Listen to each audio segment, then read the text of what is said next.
The Best of Our Knowledge explores topics on learning, education, and research. The National Oceanic and Atmospheric Administration is predicting an above-average Atlantic hurricane season. We'll speak with the president of Vassar College about how President Trump's executive orders are affecting smaller private colleges. And how well can you spell? I'm Lucas Willard, host of The Best of Our Knowledge.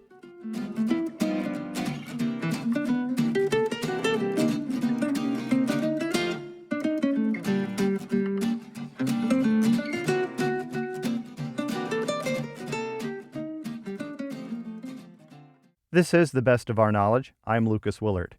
The National Oceanic and Atmospheric Administration is predicting an above-average Atlantic hurricane season. The season that began June 1st runs through the end of November. Dr. Kristen Corbacero, a professor at the Department of Atmospheric and Environmental Science at the University at Albany, agrees that early signs point to an active 2025 hurricane season. I spoke with her to learn more about what factors are considered when predicting the next several months. For this upcoming hurricane season in the Atlantic, NOAA's predicting an above-average season, maybe not as active as what they were predicting last year because the waters are slightly cooler this year. We're in a neutral El Nino state, so that doesn't favor or inhibit storms.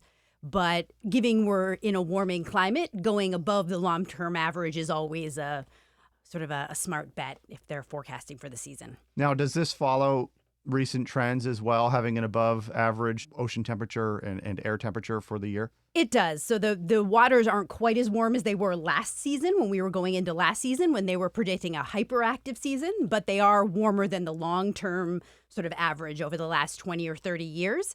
And since the fuel for hurricanes is warm ocean waters, it makes sense to predict an above average season. Now, how are these predictions actually made?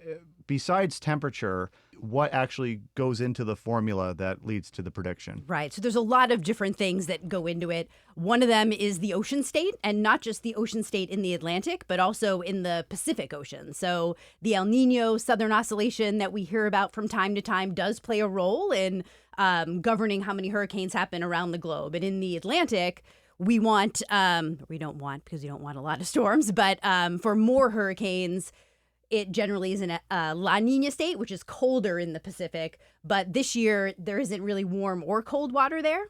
So it goes to the ocean. It also depends on sort of long-term trends of whether the ocean is warmer or cooler in the Atlantic. Also, how many thunderstorms we expect to come off of Africa, these thunderstorm complexes that then turn into storms. So there seems to maybe be hints that there's going to be more of those this year. So there's a number of different atmospheric and oceanic things that go into predicting how many storms will form. Now, I do want to back up just a little bit to talk about the El Nino and the La Nina. And every few years you hear about it on the news. And I remember I was a kid in the 90s, and that was a big topic of conversation. And people made jokes, oh, blame El Nino, kind of that kind of a thing. But what is El Nino actually, and how does it have such an impact on something like the hurricane season? Right. So El Nino specifically refers to warming or cooling waters happening off the coast of South America. That usually there's an ocean current that goes from east to west off the coast of South America that keeps that water cool. That's the normal state. But when that water warms, that's called El Nino. It usually happens around December. That's why it's called El Nino, as the Christ child. So there is history to the name. If there's colder water there throughout the year, that's the La Nina state. And if it's warmer water, that's the El Nino state. But it also affects what happens in the Western Pacific. And it's a sort of a global phenomenon. There's the atmosphere responds to all that warmer, colder water. And so if the water is colder during the summer months, that leads to what we refer to as less vertical wind shear. So vertical wind shear is how the winds change with height. And that's, if we have a lot of wind shear, that's not good for hurricanes.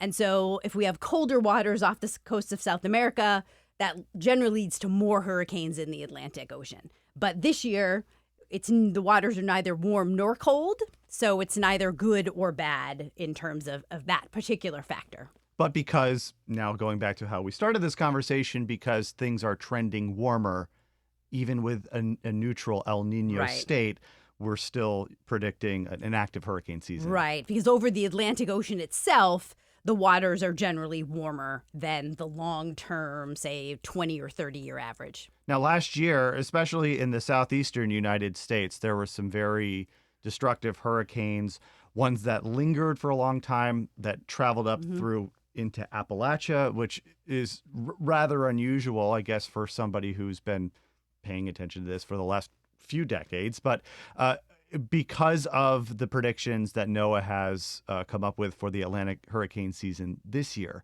can we expect similar longer lingering storms that we've seen in 2024? Right. So landfall, whether the storms are going to make landfall, is a little bit harder to predict on a longer time scale. The sort of track of storms more responds to weather patterns that are happening on a weekly or bi-weekly basis. And really, it only takes, whether there's an active hurricane season or not active, it really only takes one storm to cause devastation, right? So that's one factor. Another factor is there's been studies that have shown recently that in a warming climate, that the wind patterns that steer hurricanes are weakening, because all weather comes down to temperature sort of gradients, how strong temperatures change with latitude. And if you have a warming climate everywhere, the winds are weaker, and so storms are slowing down. And this has been known for some research that's been around for at least 5 years now, and has been linked to things like Helene, which just sort of parked itself over Appalachia. There was also a number of storms that slowed down, that brought devastating rainfalls to the Houston area. So we know storms are moving slower. The slower they move, the more chance they park over an area and bring really the devastating rainfall that is really the number one destructive factor once storms move on land.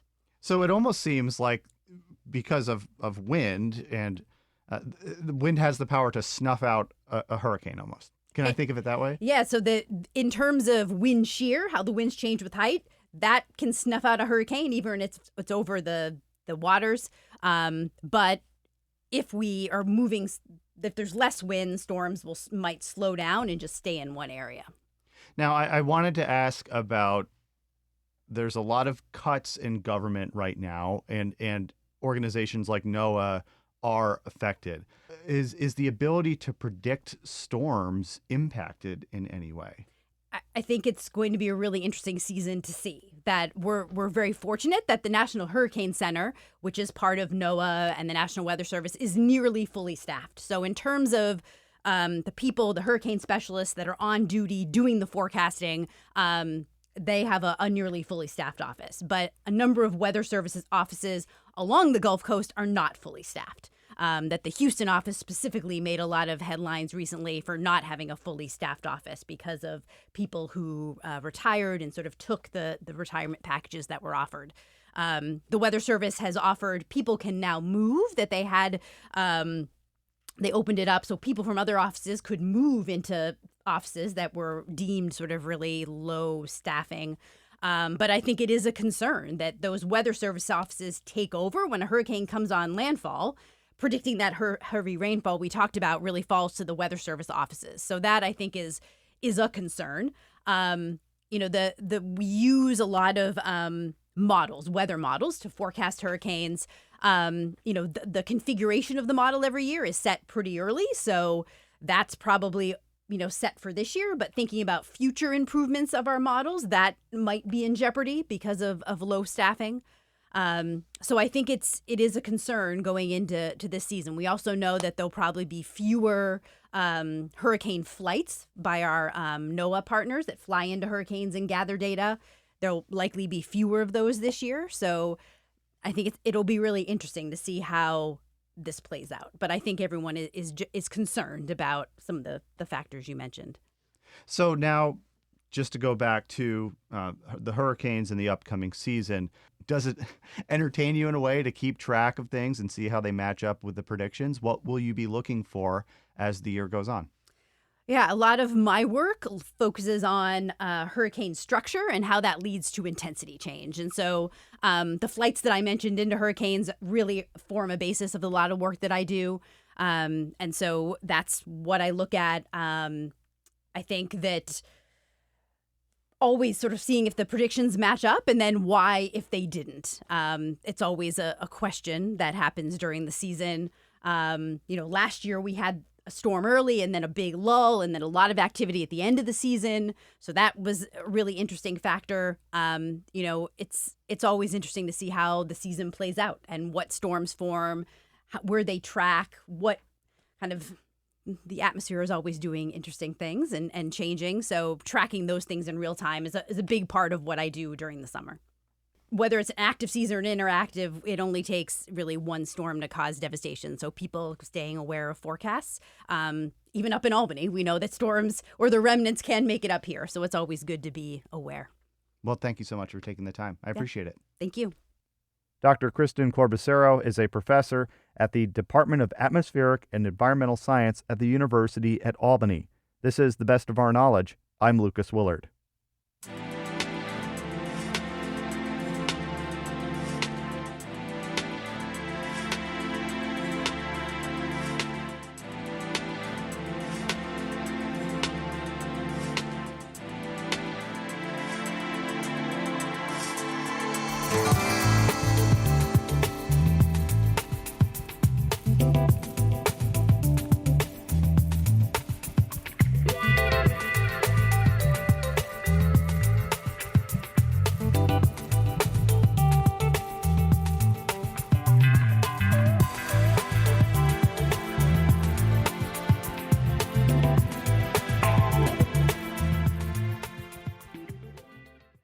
President Trump has repeatedly targeted colleges and universities with threats to remove their federal funding, or even their ability to enroll certain students unless they follow his initiatives. The Republican has especially singled out Harvard University with billions of funding cuts. He has also threatened to remove Harvard's tax-exempt status and its ability to enroll international students. A federal judge has blocked the foreign student ban as a lawsuit proceeds. But smaller colleges like Vassar College in Poughkeepsie, New York, are grappling with how to respond to the president's executive orders and whether to take them seriously. WAMC's Jesse King spoke with Vassar College president Elizabeth Bradley. It's a little bit of a roller coaster. I like roller coasters, but that doesn't mean it's all easy. There are moments that I think one is really fearful that what we have held dear is on the chopping block, like the NIH funding. NIH funding is absolutely fundamental to academics. That's how many academics in many scientific fields get their funding to be able to do incredibly important research that actually helps the world, not just the country or their families, particularly in my field, public health. So to see that, the cuts in that, and to see the threats that, you're not going to be able to publish in certain journals if you are NIH funded, that cuts right to the core. And that's the really downside of the roller coaster, where you think, what is going to happen? How are we going to come back from this? But then when you convene with peers and the faculty and things change in Washington, we come out the other side and realize, actually, that didn't take away our NIH funding, at least for now. So I would say it's a roller coaster, but on balance, it's important not to overreact, and it's important to think about, is there anything from this we can learn and improve ourselves? And then last, have confidence that we're going to get through. I know that the administration has also targeted colleges for their diversity, equity, inclusion programs, not just colleges, but programs across the country. Is the school revisiting its programs in any way or pulling back any of its efforts? One of the most important things to understand about the executive order to ask higher education to stop doing DEI programs is the order says you cannot do these DEI programs if they discriminate based on race, color, or national origin. So we do not discriminate based on race, color, or national origin. And so we felt as if, okay, I understand, you're telling us don't discriminate, and we don't. So for us, it felt as if we could continue doing what we do. I will say also, that Vassar has invested for 7 or 8 years now in a concept called engaged pluralism, which means keeping all voices at the table and talking across difference, engaging it, not segregating people, not segmenting people, not assimilating people, but rather hold your differences and continue to talk. And that engaged pluralism initiative, I think, is alive and well and really helping us through this time. There's a lot going on with Harvard right now. The president has tried to ban their ability to even enroll international students. If there were to be such a ban for international students at Vassar, like how much do international students play a role in the enrollment here at this college? International students are fundamental to our mission. They bring so much, just enormous talent, diversity, and learnings. And I think having international students in the classroom makes the classroom just much more robust. Think about political science and you're studying the Constitution. Well, the Constitution in China looks different from the Constitution in Ghana, which looks different from the Constitution in Sweden. And we'll have all those students in the classroom and can kind of relate to what are states' rights, what are individual rights. It just makes the conversation so much more robust. So we absolutely treasure our international students and our international faculty. So many faculty here have international backgrounds. And at this point, none of them have been, it hasn't changed anything on campus, but we are fearful of that. About 10% of our students are international. I don't really know the percentage of faculty, but we really hope we can continue as we have. And I know that the Department of Homeland Security says that it will move to revoke Chinese student visas. Does Vassar enroll a large number of students from China? We have a chunk of students from China, I'd say maybe 25 in a class. So maybe we have 2,600 students and maybe 100, that's about the numbers that are from China. And we have heard this threat, but again, the roller coaster metaphor, sometimes we've heard in the past there are these threats, you're not sure how they're going to be implemented, and then when the courts get involved, actually there's a pullback from it, and it doesn't happen exactly the way. So we are trying to facilitate. We've been in touch with our Chinese students and our Chinese faculty to say, we support you, we want to help you. We'll do everything we can legally to support these students so they can get their education here. We're about a year off now from when there were a lot of pro-Palestinian protests on college campuses across the country.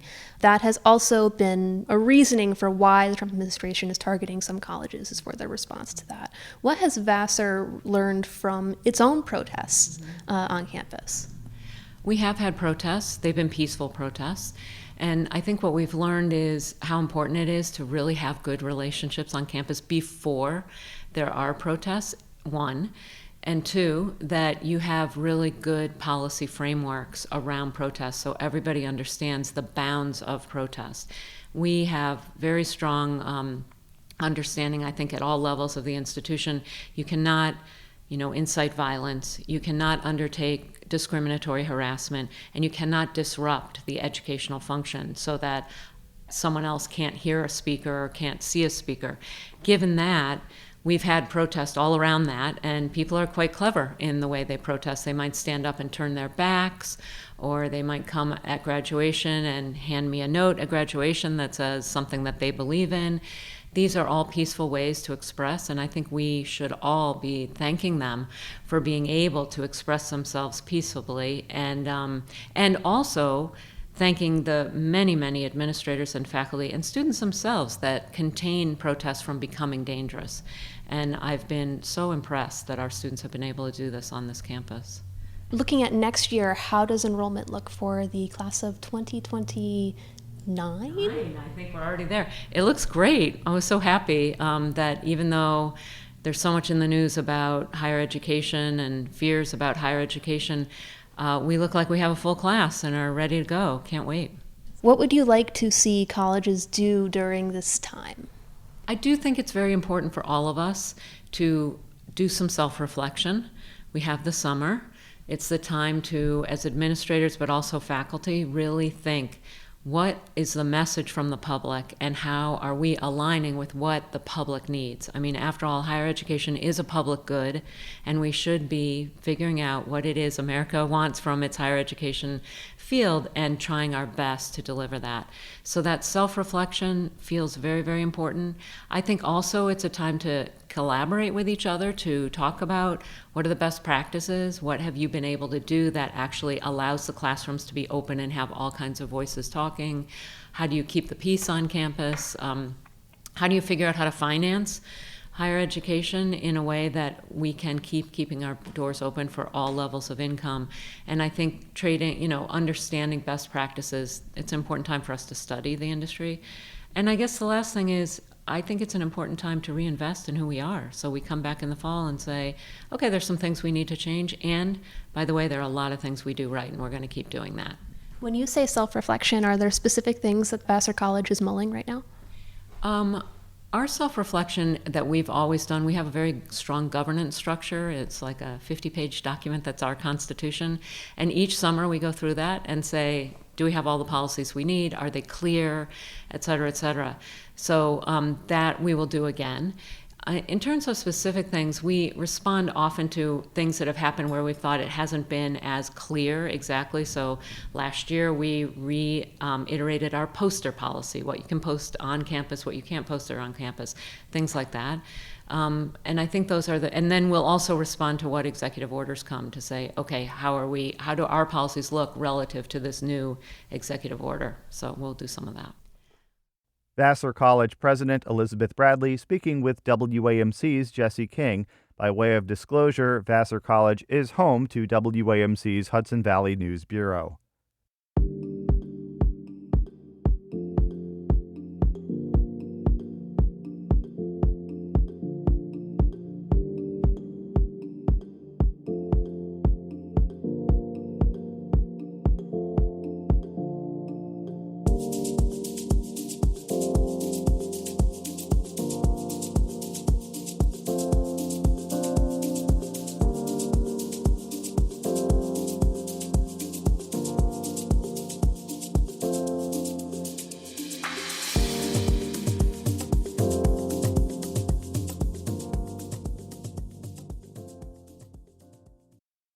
This is The Best of Our Knowledge. I'm Lucas Willard.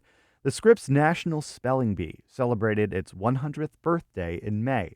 The 2025 Spelling Bee was won by Faison Zaki, a 13-year-old from Texas. The event brings together super spellers from across the country, including our next guest. Krisha Agrawal is a 5th grade student at the Woodland Hill Montessori School in East Greenbush, New York. She traveled to Washington, D.C. for the 4-round competition, and WAMC's Samantha Simmons spoke with her ahead of the contest. It's been my dream since I was like 4 years old to go to the National Spelling Bee, and I've always had a passion for spelling. I've always asked my teachers to be on the highest list, or ask my mom to quiz me on words from the dictionary. I've always loved it. Besides spelling, what other hobbies do you have? What do you do in your free time? I'm a brown belt in Taekwondo. I played the violin for 4 or 5 years. I like to sing and dance. I like to play tennis. And did your qualification for the National Spelling Bee come as a surprise? I know you had to move through different rounds of different local and regional spelling bees, but when you finally, got that acceptance to the Scripps, what was that like, and were you surprised? I was surprised. I didn't imagine that I would get to go to the nationals. I mean, I was flabbergasted. I was like, wow. And it was hard it was a lot of rounds. It was 4 spelling bees, I think. It took a while. I was really surprised. It was so what had happened was I had gone to my school one, and then I had gone into an online spelling bee, and then I went to one on a Zoom meeting, and I didn't make it. But 2 days before the regional one, I found out I was in it. So I basically got a second chance. And I found out 2 days before that spelling bee. So I started practicing, and obviously since I only had 2 days to practice for that, I was okay, obviously I can't make this. But then I won it. Are there ever any words that you feel stumped by, but then they just come to you? So like hard words? Yeah. There are a few. So there's one called trompleur, and it's spelled Trompeeil.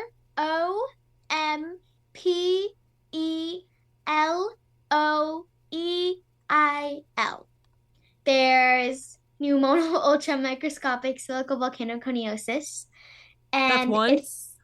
yeah, and it's spelled PNEUMONICROSCOPIOSIS. What do your classmates and friends say about I'm sure your vocabulary is a bit more expanded than a lot of theirs, and just the conversations you have with them, what are they saying? I mean, half of the words I say, they're like, What are your favorite words or kind of words to spell? ooh, I like Makati pans. It's spelled MAKGADIKGADI space PANS. Makati pans. And what does that mean? It's a type of saltwater pan that's used in Africa. Um, yeah, I don't know. Ever since I found it, I think it's maybe my favorite word. What makes it your favorite word? I think it's like every time I tell people, their reaction is really funny. Kind of like my face on the Zoom call that you're seeing every time you say a word, and I'm utterly shocked by it. So Krisha Agrawal is a 5th grade student at the Woodland Hill Montessori School who traveled to Washington, D.C. last month to compete in the 2025 Scripps National Spelling Bee. She finished in 100th place, finishing in the 3rd round. She spoke with WAMC's Samantha Simmons.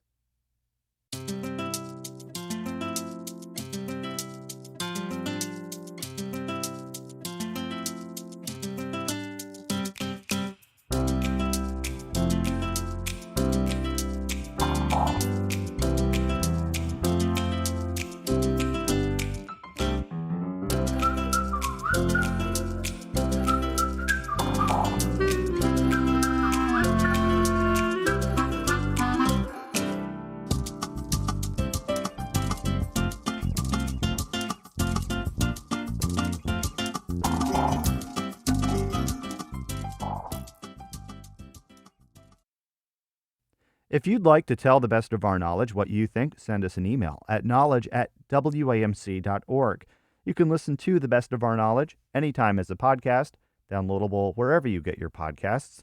If you want to catch up on past episodes or hear more WAMC National Productions programs on the news, academic study, books, women's issues, the media, and the environment, visit WAMCpodcasts.org.